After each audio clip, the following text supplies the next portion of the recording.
नमस्कार बच्चों, मैं डॉक्टर अलका बागला, सहाचार्य संस्कृत, राजकीय महाविद्यालय झालावाड़। बच्चों, मैं आज के वीडियो में नीति शतक के श्लोकों के बारे में आपको बताऊंगी। कल के वीडियो में मैंने नीति शतक का सामान्य परिचय आपको बताया है। आज मैं सर्वप्रथम नीति शतक का मंगलाचरण स्वरूप जो श्लोक है कि दिक् कालाध्य अन्विच्छिन्न नानांत चिन्मात्र मूर्तये स्वानुभूते कमानाय नमः शांताय तेजसे। बच्चों, शतक त्रय के अंतर्गत कवि भर्तृहरि द्वारा विरचित नीति शतक, इनके 2 शतक और है, वैराग्य शतक और श्रृंगार शतक। तीसरा शतक जो है वह है नीति शतक, जो आपके कोर्स में है। यह अद्वितीय ग्रंथ है। इस ग्रंथ में मैंने कल आपको बताया था कि नीतिपरक श्लोकों द्वारा व्यवहारिक उपदेशों का प्रतिपादन किया गया है। जीवनोपयोगी महत्ता, विद्या एवं धन का महत्व, दुर्जन, निंदा, सज्जन पद्धति, परोपकार पद्धति आदि के बारे में भी मैंने आपको सामान्य परिचय दिया था। इस श्लोक में सर्वप्रथम कवि भर्तृहरि ने अपने ग्रंथ नीति शतकम की निर्विघ्न समाप्ति के लिए मंगलाचरण द्वारा निर्गुण परम ब्रह्म को नमस्कार किया है कि दिक् कालाध्य अन्विच्छिन्न, अर्थात दिक् दिशा तथा कालादि से परे अंत रहित, अनंत अर्थात अंत रहित चिन्मात्र मूर्तये चैतन्य स्वरूप अपनी अनुभूति से एकमात्र जानने योग्य स्वानुभूते कमानाय शांत स्वरूप तेजस्वी परम ब्रह्म को नमः, अर्थात नमस्कार है, जो ऐसे परम ब्रह्म है जो दिशा तथा कालादि से परे हैं, अंतर्हित है, चैतन्य स्वरूप अपनी अनुभूति से एकमात्र जानने योग्य स्वानुभूते कमानाय, अर्थात अपनी अनुभूति से एकमात्र जानने योग्य शांत स्वरूप तेजस्वी परम ब्रह्म को नमस्कार है। नीति शतकम के रचयिता महाकवि भर्तृहरि परम ब्रह्म को नमस्कार करते हुए कहते हैं कि ब्रह्मा 8 दिशा तथा 3 कालों आदि से परे हैं।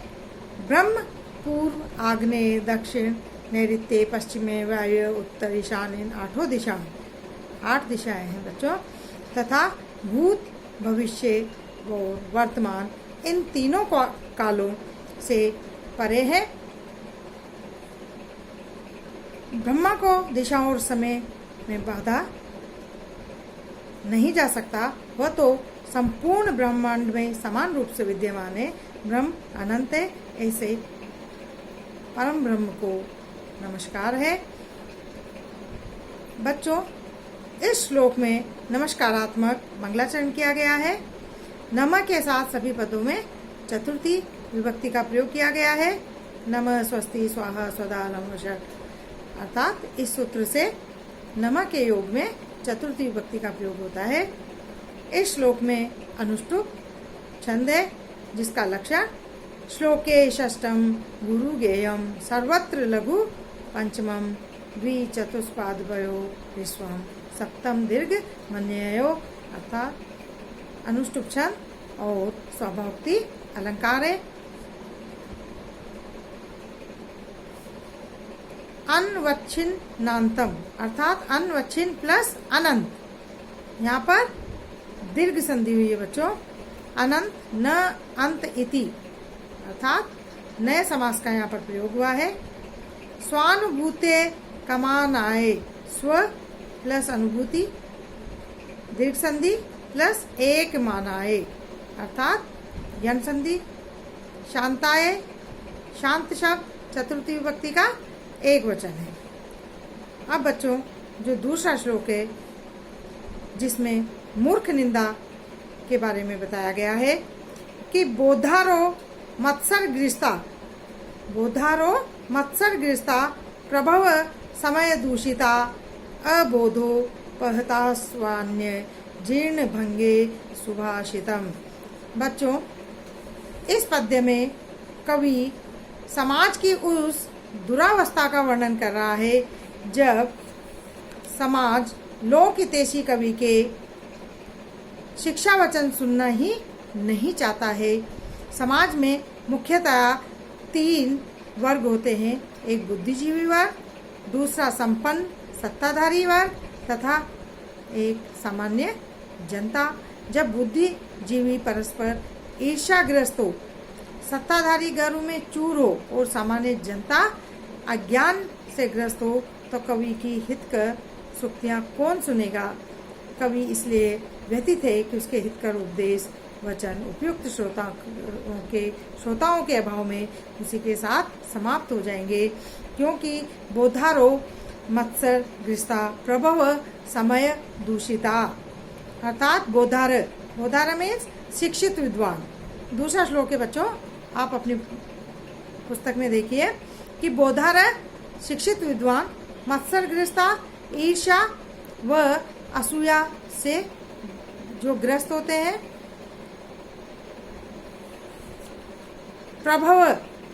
प्रभव राजा लोग या जिनके पास सत्ता होती है, ऐसे सत्ताधारी लोग, समय दूषिता अभिमान से भरे हुए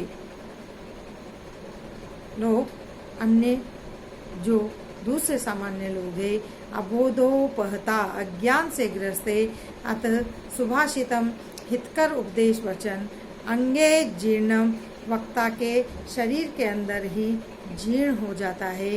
अर्थात 3 कैटेगरी है लोगों की, जिसमें पहली है बुद्धिजीवी, दूसरी है संपन्न सत्ताधारी और तीसरी है सामान्य जनता। जब बुद्धिजीवी परस्पर एक दूसरे से ईर्ष्याग्रस्त होते हैं, सत्ताधारी अभिमान में चूर होते हैं, उनको अपना सत्ता का घमंड होता है, और जो सामान्य जनता है वह अज्ञान से ग्रसित है, तो कवि की हितकर सूक्तियाँ कौन सुनेगा। कवि इसीलिए व्यतीत है कि उसके हितकर उपदेश के जो वचन है उपयुक्त श्रोताओं के अभाव में उसी के साथ समाप्त हो जाएंगे, अर्थात उसी के साथ खत्म हो जाएंगे। ये भाव इस श्लोक में बताया गया है कि विद्वज्जन द्वेष ईर्ष्या से पीड़ित है, राजा तथा अधिकारीगण अहंकार में चूरे अर्थात अहंकार से भरे हुए हैं, दूसरे सब लोग अज्ञान से भरे हुए हैं, इसलिए हितकारी वचन मन में ही रह जाएंगे, अर्थात मन में ही मर जाएंगे।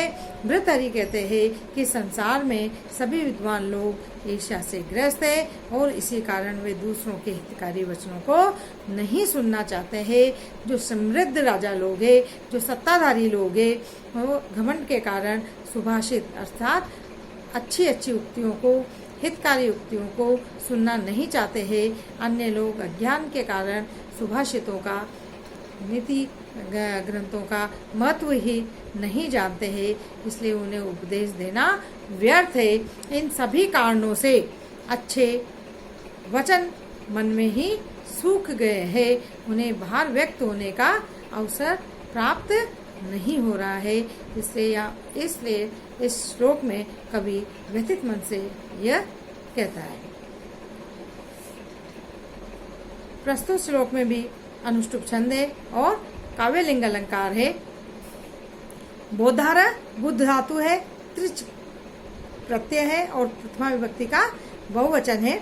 मत्सर गृस्ता अर्थात मत्सरेण गृस्ता इति तृतीया तत्पुरुष समासः। गृस्ता गृस्त प्लस कत प्रथमा विभक्ति बहुवचन। सुभाषितम सुभाषितम सु उपसर्ग भाष धातु प्लस त प्रत्यय है। अब तीसरा जो श्लोक है बच्चों वह है, वही मूर्ख निंदा का ये श्लोक है कि अज्ञे सुखम आराध्य, कि अज्ञे सुखम आराध्य सुख तरम आराध्य ते विशेषज्ञ ज्ञान लव दुर्विदग्धम ब्रह्मापि तम नरम न रंजयति। रंजयति रंज धातु। अज्ञे सुखम आराध्य, इसमें कवि मानव स्वभाव को 3 भागों में बांटकर मूर्ख की हठवादिता का इसमें वर्णन कर रहा है कि मूर्ख को कोई भी रंजयति प्रसन्न नहीं कर सकता। मूर्ख मनुष्य को अज्ञ मतलब जो अनजान है, जो अबोध है, जो कुछ भी नहीं जानता है, ऐसे मूर्ख मनुष्य को सुखम आराध्य शीघ्र प्रसन्न किया जा सकता है। और उससे भी आसानी से किसको प्रसन्न किया जा सकता है? सुख तरम आराध्यते विशेषज्ञ, और विशेषज्ञ विद्वान को, जो अपने विषय के बारे में जानता है, ऐसे विद्वान को और भी आसानी से, सरलता से समझाया जा सकता है, अपने अनुकूल बनाया जा सकता है। परंतु ज्ञान लव दुर्विदग्धम, अर्थात जो ज्ञान लव अल्पमात्र, जो अल्पमात्र जानकारी से बुरी तरह अकड़े हुए नरम मनुष्य को ब्रह्मा अपि, अर्थात विधाता भी न रंजयति, संतुष्ट नहीं कर सकता। यह इस श्लोक में बताया है कि अज्ञ और विशेषज्ञ को सुभाषित और नैतिक उपदेशों से समझाया जा सकता है।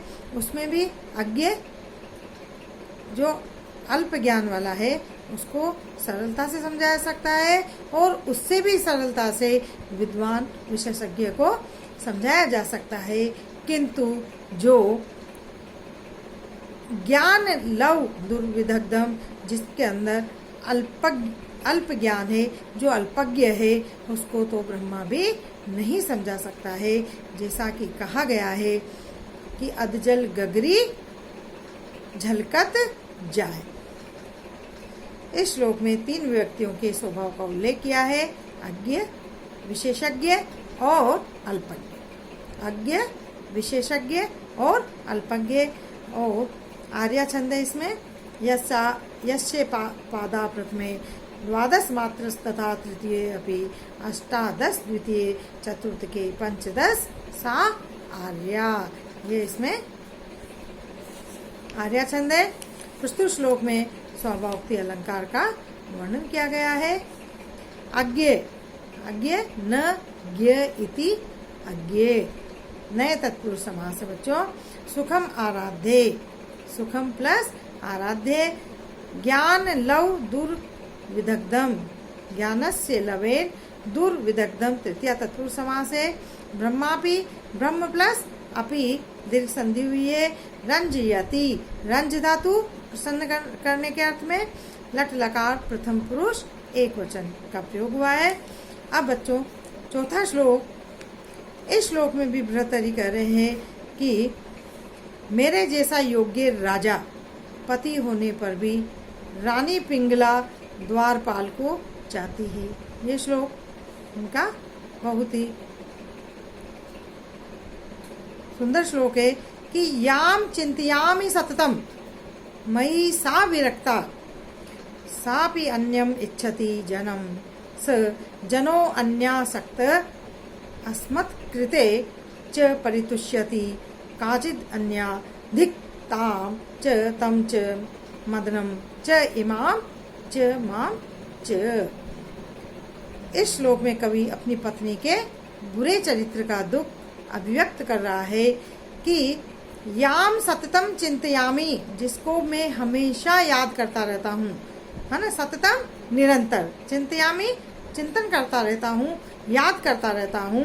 सा मई विरक्ता, वो मुझ में विरक्त है, अर्थात वह मुझसे विरक्त है। सा अपि, वह भी अन्यम जन्म इच्छति, दूसरे जन को चाहती है। जिसको मैं चाहता हूँ वो मुझसे विरक्त है, और वह सापी, और वह दूसरे व्यक्ति को चाहती है। सजन, और वह व्यक्ति जिसको वह चाहती है वह व्यक्ति अन्य सक्त है, अन्य में आसक्त है। अस्मत् कृतेच, और हमारे लिए भी। काचित अन्या परितुष्यति, कोई अन्य स्त्री अनुरक्त है। ताम च, उस स्त्री को, तम च, उस पुरुष को। मदनम च, कामदेव को इमाम इस स्त्री को माम च मुझे धिक्कार है।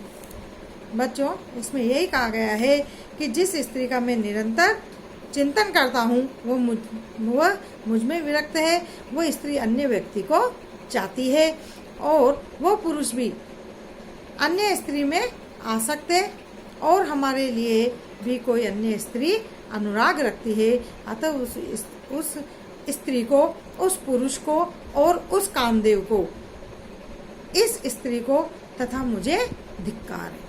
हम सबको धिक्कार है। कवि भृतहरि कह रहे हैं कि मेरे जैसा योग्य राजा पति होने पर भी रानी पिंगला द्वारपाल को चाहती है। रानी जैसी रूपवती धनवती स्त्री प्राप्त होने पर भी द्वारपाल एक सामान्य वेश्या को प्रेम करता है, वेश्या को चाहता है। और द्वारपाल जैसा स्नेहिल व्यक्ति प्राप्त होने पर भी वेश्या भविष्य में प्राप्त न हो सकने वाले ऐसे मुझ राजा को चाहती है। तथा जो रानी मुझे चाहती ही नहीं है, ऐसी रानी के प्रति मोह आसक्त होकर मैं राज्य कार्य की उपेक्षा कर रहा हूँ। तथा कामदेव भी धिक्कार का पात्र है, जिसने हम सभी में विपरीत प्रेम उत्पन्न किया है। यहाँ विपरीत प्रेम उत्पन्न किया है। इस प्रकार हम सभी धिक्कार के पात्र है। यह एक बार किसी ब्राह्मण को अमर फल की प्राप्ति हुई। एक दंत कथा इसकी कि तब उसने वो अमर फल राजा भृतहरि को दे दिया। राजा ने सोचा कि अमर होकर क्या करूंगा। बच्चों, आ रही है एक राजा भृतहरि की कहानी है कि एक बार किसी ब्राह्मण को अमर फल की प्राप्ति हुई। तब उसने अमर फल राजा भृतहरि को दे दिया। राजा ने सोचा कि अमर होकर क्या करूंगा। उन्होंने अपनी प्रिय रानी पिंगला को वो फल दे दिया। पिंगला द्वारपाल से प्रेम करती थी, उसने वो फल द्वारपाल को दे दिया। द्वारपाल ने वह अपनी प्रेमिका वेश्या को दे दिया तथा वो वेश्या राजा भृतहरि को चाहती थी, उसने वो फल राजा को दे दिया। इस प्रकार वो फल घूम फिरकर उस राजा के पास ही आ गया है। जब ये बात राजा को पता चली तो उनको बहुत दुख हुआ और उन्होंने नारी की अविश्वसनीयता पर यह श्लोक बोला। यह वही श्लोक है। प्रस्तुत श्लोक में बच्चों वसंत तिल का छंद है। प्रस्तुत श्लोक में स्वाभावोक्ति अलंकार है। लक्षण स्वाभावोक्ति रसौ चारु यथावत वस्तुर वर्णनम। चिंतयामी चिंत धातु है। लट लकार उत्तम पुरुष का एक वचन है। अब बच्चों,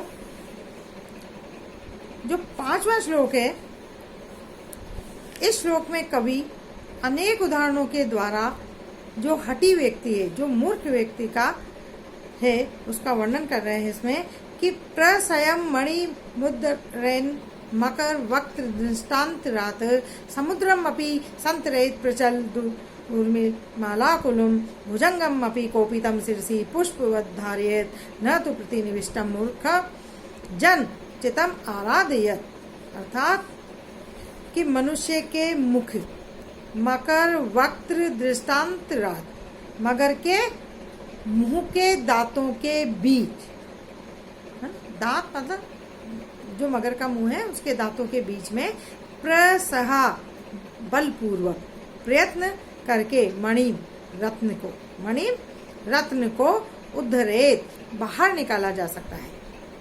कहने का तात्पर्य है कि हर असंभव कार्य किया जा सकता है, लेकिन मूर्ख को प्रसन्न नहीं किया जा सकता। यही भाव इस श्लोक में भृतहरि ने बताया है कि मकर वक्त दृष्टांत रात, मगर के मुंह के दांतों के बीच में प्रस है, प्रयत्न करके बलपूर्वक मणि रत्न को उद्धरेत बाहर निकाला जा सकता है।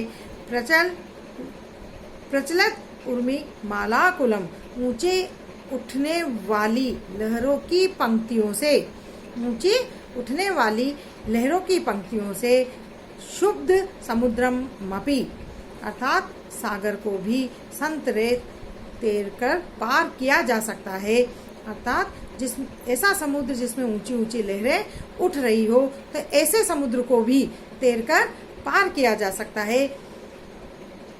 कोपितम भुजंगम अपि अर्थात फुफकारने वाले, भुजंगम अपि सर्प को भी पुष्पवत पुष्प के समान सिरसी सिर पर धारियेत धारण किया जा सकता है। प्रतिनिविष्ट मूर्ख जन चित्तम, किंतु जो हठी व्यक्ति है, जो मूर्ख व्यक्ति है, उस मूर्ख व्यक्ति के चित्त को तू न आराध्यत, किंतु तू मतलब किंतु हठी या मूर्ख व्यक्ति को न आराध्यत नहीं समझाया जा सकता है। अर्थात मनुष्य मगर के मुख के बीच में से बलपूर्वक रत्नों को निकाल सकता है। दूसरा, समुद्रमपि संतरेत, समुद्र को भी पार किया जा सकता है, चाहे उसमें प्रचल उर्मी माला गुलम ऊंची ऊंची तरंगों से व्याप्त समुद्र को भी पार कर सकता है। और भुजंगमपि कोपितम सिरसी पुष्पक वध धारियत, अर्थात क्रुद्ध सर्प को भी पुष्प की तरह सिर पर धारण कर सकते हैं, किंतु जो दुराग्रही है ना, न तो प्रतिनिविष्ट मूर्ख जन चितम आराध्यत, किंतु जो दुराग्रही, जो हठी, जो मूर्ख व्यक्ति है, उसके मन को प्रसन्न नहीं कर सकते हैं। अर्थात क्योंकि हठी व्यक्ति अपने हठ पर अड़िग रहता है। महाकवि भर्तृहरि कहते हैं कि संसार में मनुष्य संभव कार्य को भी संभव कर सकता है, तथा वह चाहे तो ये जो तीनों दृष्टांत आपको बताए हैं, मगर के मुख से रत्न को निकाल सकता है, ऊंची उड़ती हुई लहरों वाले समुद्र को पार किया जा सकता है, कुपित जो भुजंग है, क्रोधित जो सांप है, उसको भी सिर पर फूलों की तरह धारण किया जा सकता है, किंतु मूर्ख व्यक्ति के चित्त को कोई भी प्रसन्न नहीं कर सकता है। यह श्लोक का भाव है। प्रस्तुत श्लोक में कवि ने यही बात कही है कि हठी मूर्ख व्यक्ति को समझाने में अपना समय हमें नष्ट नहीं करना चाहिए। वह पिछले श्लोक में भी कहा गया है कि उसको ब्रह्मा भी प्रसन्न नहीं कर सकता है, तो इसलिए हमको हमारी ऊर्जा ऐसे मूर्ख व्यक्तियों में नहीं लगानी चाहिए। बच्चों, यह जो नीति शतक है, यह अत्यंत ही हितकारी उपदेश प्रदान करने वाला है। इसकी जो सुभाषित है, जो नीति वचन युक्त है, उनको हम सबको ग्रहण करना चाहिए, जिससे हमारा जीवन उन्नत बन सकता है। बच्चों, आज के वीडियो में 5 श्लोक मैंने आपको पढ़ाए हैं। अब अगले वीडियो में मैं आगे के श्लोकों की व्याख्या करूंगी। धन्यवाद।